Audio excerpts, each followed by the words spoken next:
Hi hello welcome to post 360. నేను మీ మురళి రాపల్లి. మంచు మనోజ్ పెట్టిన case ఏమైంది? మంచు మనోజ్ నిజంగానే మోహన్ బాబు గారు కొట్టారా? ఇందులో మంచు విష్ణు గారి పాత్ర ఏంటి? అంత దారుణంగా కొడతానికి గల కారణం ఏంటి? పోలీస్ స్టేషన్ కి వెళ్తే పోలీసులు ఏం చెప్తూ ఉన్నారు? ఇలా అనేకమైన క్వశ్చన్స్ మనకి ఎదురవుతూనే ఉన్నాయి. అయితే టోటల్ గా మంచు మనోజ్ గారిని, మంచు మోహన్ బాబు గారిని మనం క్లియర్ గా చూసినట్లయితే, మంచు మనోజ్ పైన ఎప్పుడు వాళ్ళ అన్నగారు, వాళ్ళ నాన్నగారు ఎవరో ఒకరు దాడి చేస్తూనే ఉన్నారు. అది తన మంచితనం కావచ్చు, లేదంటే మంచు మనోజ్ యొక్క చేతకంతనం కూడా కావచ్చు. రీజన్ ఏంటంటే, ఒక వ్యక్తి పదే పదే హింసకు గురవుతున్నాడంటే చేతకానోడైనా అయి ఉండాలి, లేదంటే తప్పు చేసేవాడైనా అయి ఉండాలి. నాకు తెలిసినంత వరకు మంచు మనోజ్ కి మార్కెట్ లో చాలా మంచి పేరే ఉంది. మంచు విష్ణు, మంచు మోహన్ బాబు, మంచు లక్ష్మి కన్నా కూడా మనోజ్ కే మంచి పేరుంది. అందరితో కలిసిపోతాడని, ఎక్కడ ఓవర్ గా మాట్లాడు, తన పనేదో తను చేసుకుంటూ వెళ్తూ ఉంటాడనేసి. కానీ తన చుట్టూ ఎందుకు ఇటువంటి ఘర్షణలు జరుగుతూ ఉన్నాయంటే మనం చాలా ఆలోచించాలి. ఎప్పుడైతే మోహన్ బాబు గారు మంచు మనోజ్ ని కొట్టారో అప్పుడు మంచు మనోజ్ గారు ఫోన్ చేయడం జరిగింది పోలీసులకి, డైల్ 100 తో. ప్రాంతానికి చేరుకున్న పోలీసులు వాళ్ళ కుటుంబ గొడవలండి చూసుకోండి అని సర్ది చెప్పినట్టున్నారు. అదే విధంగా వెళ్తూ ఉన్నప్పుడు మీడియా వాళ్ళు అడిగితే చెప్పారు, జస్ట్ వాళ్ళ ఫ్యామిలీ గొడవలు అవి, అంతకుమించి ఏం లేదు అందుట్లో, సో మేం చేసేది ఏం లేదంటూ వెళ్ళిపోవడం జరిగింది. కానీ రియాలిటీకి వస్తే మంచు మనోజ్ నడవలేని స్థితిలో కుంటూ హాస్పిటల్కి వెళ్ళాడు.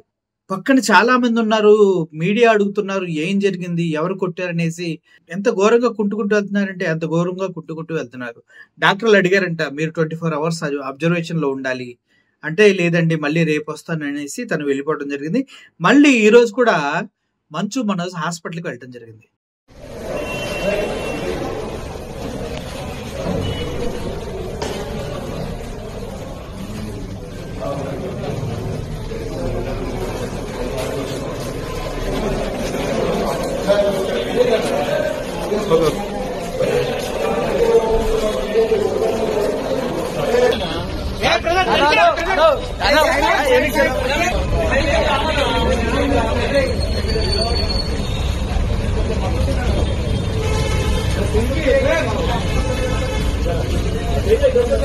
అసలు ఏంటి కారణం ఏంటి, ఏం జరుగుతుంది అని మనం ఆలోచిస్తే, ఇవి ఆస్తి తగాదాల కన్నా కూడా ఎక్కువ పర్సనల్ గా ఈగోలకు పోయి కొట్టుకుంటున్నారేమో అనిపిస్తుంది. ఎందుకంటే ఆస్తులు అంటే తండ్రి అన్న తర్వాత ఈక్వల్ గా పంచవలసిందే.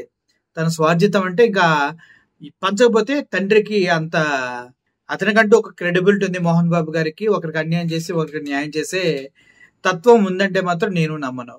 బట్ ఇప్పుడే ఆస్తి గొడవలు ఎందుకు, ఇంకా చాలా టైం ఉంది కదా అనేది నేను కూడా అనుకుంటాను. ఎందుకంటే ఒకవేళ తండ్రి ఆస్తి కొడుకులు షేర్ చేసుకోవాలంటే చాలా టైం ఉంటుంది. దీనికి ఒక ప్రముఖ సినిమా నిర్మాత చిట్టుబాబు మాట్లాడుతూ, ఎవరైతే మనోజ్ గారు చేసుకున్నారో ఆ అమ్మాయి మొత్తానికి గొడవలకు కారణం అంటూ మాట్లాడటం జరిగింది. సెకండ్ మ్యారేజ్ చేసుకున్నారు కదా పూమా మౌనిక రెడ్డి.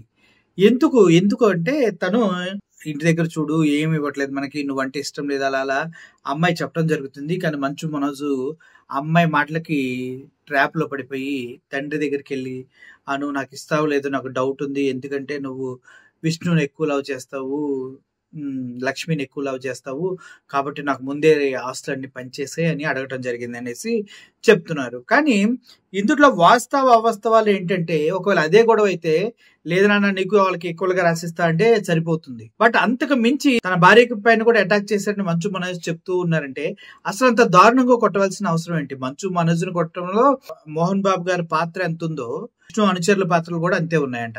ఇప్పుడు కూడా మనం చూసుకున్నట్లయితే మంచు మనోజ్ ఇంటికి వెళ్ళి అక్కడ ఉన్నటువంటి సీసీ ఫుటేజ్ కి సంబంధించిన హార్డ్ డిస్క్లు ఏవైతే ఉన్నాయో అవన్నీ తీసుకుని వెళ్ళిపోయారంట మంచు విష్ణు తారీఖు రౌడీలు, అంటే బౌన్సర్స్ అంటారు వీళ్ళు, మేము రౌడీలు అంటాం.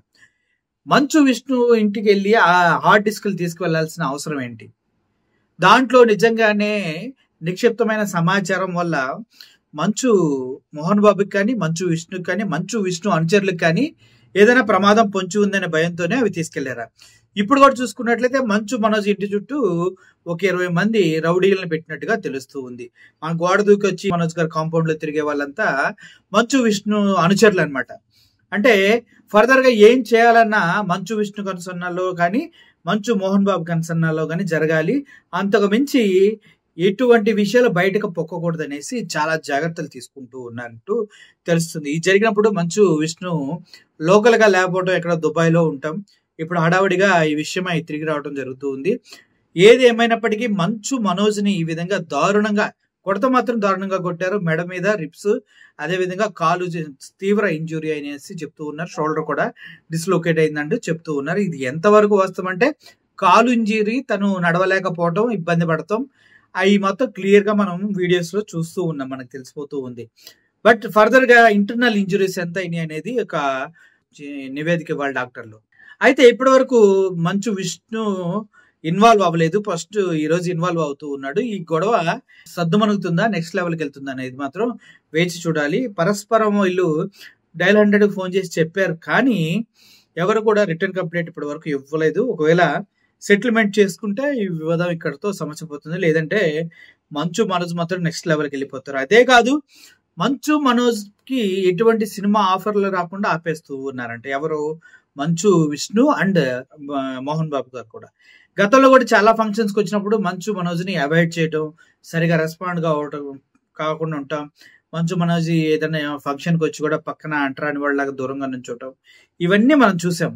బట్ ఇప్పుడు ఇంత ఘోరంగా తెగబడి సొంత కొడుకునే కొట్టాడంటే మంచు మోహన్ బాబు గారు చాలా చాలా మానవీయం, ఇది ఘోరం, చాలా తప్పిది. అసలు ఈ విషయంలో ఎవరు తప్పు ఎవరు ఒప్పు అనేది మనం చెప్పలేం, కానీ ఎప్పుడు బాధింపబడుతున్న వైపే మీడియా మొగ్గు చూపుతుంది. కాబట్టి మంచు మనోజు దెబ్బలతో గాయాలతో పోలీస్ కంప్లైంట్ ఇవ్వడానికి ఇవ్వకుండా వెళ్ళి మళ్ళీ హాస్పిటల్లో ట్రీట్మెంట్ చేయించుకుంటున్నాడు. కాబట్టి మా సింపతి మంచు మనోజ్ వైపే ఉంది. చూద్దాం ఫర్దర్ గా వచ్చే అప్డేట్స్ ని బట్టి మేము కూడా మీకు ఎప్పటికప్పుడు అందిస్తూ ఉంటాం. Thank you for watching this video. I'm only signing off. Thank you so much.